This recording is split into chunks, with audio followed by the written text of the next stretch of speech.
তুই আমাকে ভোট দেস নাই, তোকে স্লিপ দেয়া হবে না বলেই রূপবানু নামে এক বৃদ্ধাকে মারধরের অভিযোগ উঠেছে আওয়ামী লীগের অনুসারী ইউপি সদস্য শফিকুল ইসলামের বিরুদ্ধে। এই ঘটনায় সোমবার রূপবানু বাদী হয়ে উপজেলা নির্বাহী অফিসারের কাছে অভিযোগ দায়ের করেন। শুক্রবার কুড়িগ্রামের রৌমারীর বন্দবের ইউনিয়নে ঘটনাটি ঘটে।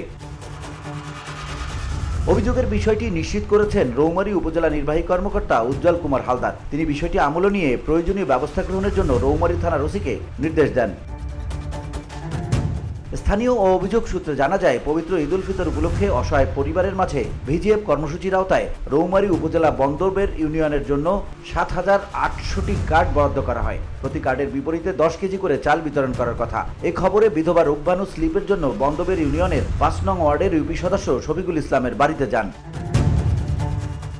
এ সময় ইউপি সদস্য বলেন, তুই আমাকে ভোট দিস নাই, তোকে স্লিপ দেওয়া হবে না। পরে কথা কাটাকাটির এক পর্যায়ে বৃদ্ধাকে মারধর করে ধাক্কা দিয়ে ফেলে দেন তিনি। স্বজনরা তাকে উদ্ধার করে রৌমারী হাসপাতালে ভর্তি করেন।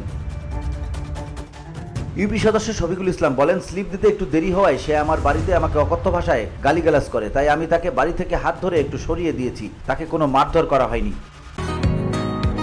বসুন্ধরা, উত্তরা, বনশ্রী, কুড়িল ও বাড্ডা সহ রাজধানীর বিভিন্ন স্থানে অভিজাত ও অত্যাধুনিক মানের ফ্ল্যাট কেনার এক নির্ভরযোগ্য প্রতিষ্ঠান প্লেজেন্ট প্রপার্টিজ লিমিটেড।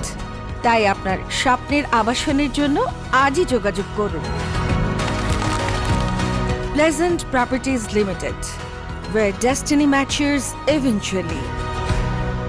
রৌমারী থানা পুলিশের ভারপ্রাপ্ত কর্মকর্তা লুৎফর রহমান বলেন, অভিযোগ পেয়েছি, তদন্ত করে প্রয়োজনীয় ব্যবস্থা নেওয়া হবে। VOD Bangla news desk.